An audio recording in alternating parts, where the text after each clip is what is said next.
Yeah. Move. Whatever hand you hit, you move to that side. Left hook, pound. You gotta think of throwing punches. Your job is to throw punches. With sheep, it will become a sheep.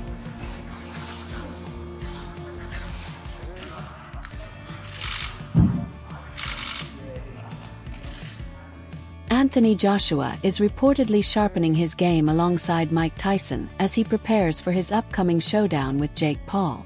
Drawing from classic techniques used by Tyson's legendary trainers, Joshua is refining his speed, strategy, and explosive power. His camp is heavily focused on tactical improvement, disciplined conditioning, and mastering fight-specific adjustments to ensure he enters the ring in peak form, fully prepared for the challenge ahead.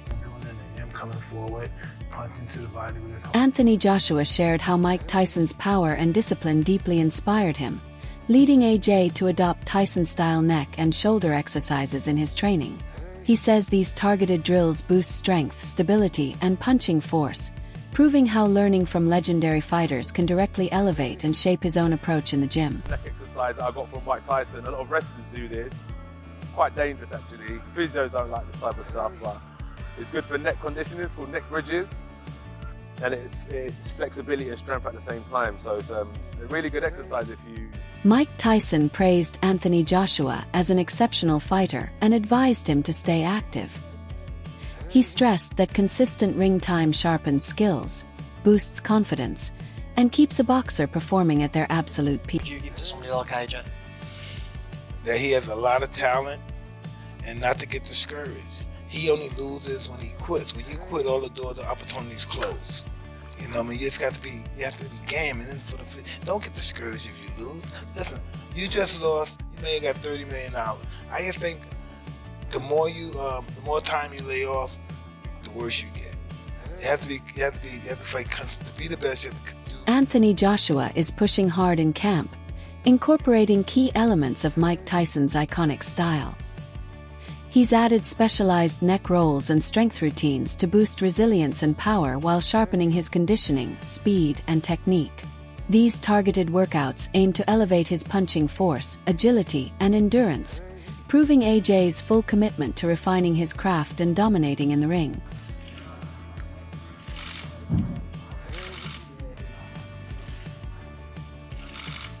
Oh, my physio's looking at me like, what the fuck? I can see you looking at me like, fuck, please don't fuck me. Hey, if it goes, at least you're here anyway.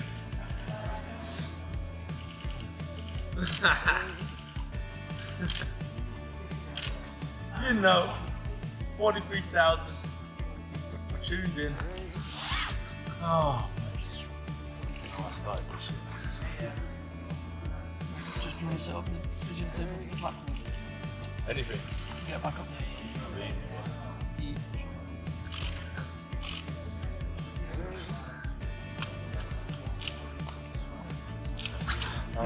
Showdown, Eddie Hearn has made it clear that he fully expects Anthony Joshua to beat Jake Paul if the fight happens, while noting that Paul isn't viewed as a top-tier boxer or a major force in traditional boxing. Hearn warns people not to assume Joshua would win without effort. He reminds fans that Joshua has faced and defeated elite opponents, including Francis Ngannou, a world-class powerhouse in his own right. This comparison underscores that Joshua's success comes from skill, discipline, and rigorous preparation, not from facing inexperienced fighters. Hearn highlights Joshua's blend of power, technique, and strategy, arguing that these qualities allow him to dominate at every level and would make him overwhelmingly favored against someone with Paul's limited resume. Joshua 50-50 fight, what do you make of that? Yeah, I just said in another interview, great if it is. I mean, if it is, then you've got no problem seeing it. But when AJ, I mean, decapitate's a strong word, but you know, when he renders Jake Paul unconscious like he did to Francis Ngannou, don't then say, oh, well, it was Jake Paul. Do you know what I mean? I mean, when AJ beat Francis Ngannou, Ngannou just had a fight that could have gone either way with Tyson Fury. Then AJ poleaxed him, and everyone just said he's just an MMA fighter. Do you know what I mean? Jake Paul's not Francis Ngannou. But as I said before, if you want to see Jake Paul exit the boxing world, Nigel Benn has voiced strong concerns about the growing impact of entertainment-driven fights on professional boxing. He argues that when celebrities and social media personalities step into the ring, it creates an imbalance where dedicated, lifelong boxers are overshadowed and underpaid. Benn notes that many high-level professionals earn modest purses, while crossover events attract massive audiences, sponsorships, and viral attention, translating into huge paydays for fighters with far less experience or technical skill. These spectacle-based matchups, he warns, draw money and focus away from the athletes who have spent years mastering the sport. Benn believes this trend is harmful because it devalues the commitment, discipline, and sacrifice of true boxers and risks shifting the sport toward popularity contests rather than genuine competitive excellence. Bit of rumours around today, Anthony Joshua. No. I'm not even really entertaining that. It's just not. Being a two-time heavyweight champion of the world, it's I don't know, YouTubers. I'm not really into all the influencers coming in there, and it's like some boxers that really work their butt off, don't get paid like what these guys are getting. And Anthony Joshua being a former world champion, should be fighting like someone in the top 5, top 10. So I really not much to talk about that. Not interested, really. Bad for boxing? Not bad for boxing. If people want to pay to watch it, then who am I? I'm just giving you my opinion. Who's not worked his way through the ranks to earn that shot at the former world champion? No, not at all. Australian boxing. Who are you a fan of? Obviously got good fighters there. Joe's my type of fighter. He's very spiteful, and it's just another level, really. I don't think there's no better cruiserweight around. Oladipo highlights the financial reality behind a potential Anthony Joshua versus Jake Paul matchup, arguing it would be unwise for Joshua to turn down such a massive payday. He estimates the fight could generate close to $100 million, making it a rare financial opportunity even for an elite heavyweight. Considering Joshua's experience and skill level, Oladipo views the risk as minimal compared to the reward, framing the bout as a classic low-risk, high-reward scenario. He explains that chances like this don't come often in boxing, and capitalizing on one is simply smart business. With Paul's limited professional background, Oladipo believes Joshua can secure both a huge financial win and a manageable challenge in the ring. Someone knocks on your door and says, "Do you want to fight Jake Paul for 100 million?" You're like, you'd be stupid to say no. No, I don't want that 100 million for what would be and will be and should be easy work for AJ. Well, why are you going to turn down 100 million? AJ should and could, should knock out Jake Paul in a round. Like if Jake Paul was over here fighting under our British Boxing Board of Control, I don't think it would be a Southern Area Cruiserweight champion. AJ is a former unified heavyweight champion of the world that I still believe is a top 10 heavyweight in the world. Like AJ should be able to destroy him. AJ is going to be 60 pounds or so bigger than him. AJ hits like a truck. AJ is a better boxer. Like this is... A significant portion of boxing fans are strongly opposed to the idea of Anthony Joshua facing Jake Paul. Many argue that the matchup undermines the sport, pitting a seasoned heavyweight champion against a social media personality with limited traditional boxing experience. Critics fear that choosing Paul over a more legitimate challenge, such as a long-awaited clash with Tyson Fury, signals a shift toward financial gain rather than competitive ambition. Across social media and boxing forums, fans express frustration, calling the fight a mismatch that could damage the sport's credibility. Some even worry that Joshua's legacy might suffer if he participates in an event seen more as entertainment than true professional competition, reinforcing concerns about boxing's growing lean towards spectacle over substance. Anthony Joshua gets in the ring with YouTuber Jake Paul, and that's what he is, YouTuber Jake Paul. Would you watch it? Simon, before we take some calls, with this seemingly in the pipeline, can we safely say goodbye to Anthony Joshua versus Tyson Fury? Well, I think it's done anyway, judging by the mood music that seems to be coming out from various camps. If you listen to Tyson Fury, he seems to be, despite the fact we've danced this dance before and walked this walk before, he seems to be talking in a very different way. There's no hyperbole. I'm done. This is a younger man's game. I've done my bits. I'm at peace with where I am in life. I don't need boxing anymore. But not in the flash for cash way that Tyson often does it. In a more earnest way is my understanding of his sort of thought processes. So with that in mind, it almost feels that that's off the table anyway. Who knows? The draw of the enormous amounts of money that this one fight can generate. This is the one fight that can really get everybody paid. I mean, the two protagonists. Whatever Usyk takes, tragically for him, he wouldn't even get anywhere near as much money as potentially being offered for the Fury-Joshua fight. What would earn AJ more of a pay packet? Fighting Fury or fighting Jake Paul? Well, I would think tragically fighting Jake Paul. God, what is that? Because the revenues, because it's a Gen Z TikTok generation that wants to watch sport in a certain way. Yeah. And that's nothing critical of them. It's just the way that it is. And that's the circumstances of social media and the platforms that people like Jake Paul are able to cross over. It's not a case of people in the mainstream should be dinosaurs. The digital world and those opportunities and those platforms are marvelous places. And you heard me talking about Mark Goldbridge the other day and the commercial deal that he did with the Bundesliga. And we can be sniffy about their level of content, or we can accept that there's a place for everybody. It's interesting that still the digital world and that... Analysts note that Jake Paul's decision to fight Anthony Joshua represents a major step up in competition compared to his previous opponents. Unlike the older or retired fighters he has faced before, Joshua is an active, elite professional with a proven record against top-tier opponents. This requires Paul to significantly adjust his training, strategy, and mindset, as he can no longer depend on facing someone past their prime or inexperienced in serious bouts.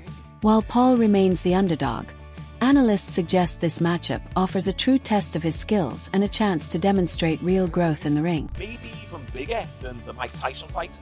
It's hard to say really. Tyson was a big name, but it's going to do numbers regardless, because Joshua is a big name and then people are going to be tuning in to see Jake Paul get knocked out. Right now, Eddie Hearn talks about Jake Paul taking this Joshua fight. I mean, my estimations of Jake Paul would go through the roof if he signs to fight Anthony Joshua, because I just can't believe in my mind that he would do something like that. I mean, Gervonta was a smart one because of his size. I think actually he would have had a lot of success against Jake Paul, but the size is a problem. But this would just be, like if Jake Paul was to take the fight with AJ, you'd really have to maybe carry his balls in a wheelbarrow on the ring walk, because AJ wouldn't mess around in there, so it would be huge, but nothing to tell you it's close, just a few conversations so far. Damn right, if Jake Paul takes this fight, he's got some major balls on him. And I know people hate influencer boxing, but come on, he's not fighting an old, retired, past the prime MMA fighter. No, he's fighting a legit boxer who's massive, 6'5", 6'6", jacked, 240, 250 pounds, shredded, power puncher. Do we need to remind ourselves of what Joshua did to Francis Ngannou? Francis Ngannou was coming off a pretty good performance over Tyson Fury. He didn't get the win in that fight, but you could argue that he did actually win that fight. And Ngannou, throughout his entire MMA career, in 4-ounce gloves, very rarely got hit. He can take a punch. He's got a big, fat African head. Big, thick neck, traps, back. He just can't really be hit. And look what Joshua... Shane McGuigan has voiced doubts about whether the Anthony Joshua versus Jake Paul fight will actually happen, describing the idea as somewhat farcical.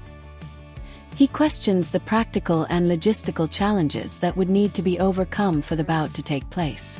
While acknowledging the strong public interest and media hype, McGuigan points out that factors such as contract negotiations, promotional complications, and the physical and reputational risks could prevent the fight from materializing. From a sporting perspective, he adds, The matchup may not make sense for Joshua if maintaining competitive credibility is a priority. His comments mirror the concerns of many in boxing who worry that financial and entertainment incentives are being placed above legitimate competition. So, Anthony Joshua, Jake Paul reports. What do you make of it? And if we were to see AJ step in with Jake Paul? I said it yesterday, I'll say it again, I think it's fast. I don't see how it's going to materialise. I didn't think the tank fight would materialise, and it didn't. And you know, it's all good saying that you're going to box somebody, and then but until literally they're on the ring walk and in the ring, and I'm not going to believe it. Away from AJ, would you make of the Devin Haney and Brian Norman Jr. fight next week? It's an interesting fight. Haney's up at 147. He looks good. He looks physically good. It's mad to think he's only 26 years of age. Confident-wise, I don't know what that Garcia fight took out of him. Because yes, he tested positive afterwards, but I believe that his Achilles heel is punch resistance, and I think it'll be interesting. I don't know enough about Norman, but I think definitely test him, and maybe Devin Haney will hold a better shot now. He's up at 147. But yeah, it's an exciting matchup. I think Analysts have observed a notable shift in how Jake Paul is perceived within the boxing community. Once viewed mainly as a celebrity or social media personality, he is increasingly recognized as a legitimate competitor due to the higher caliber of opponents he is now facing. This evolving perception is influencing fans, trainers, and commentators, leading to greater respect for Paul's dedication, skill development, and achievements in the ring.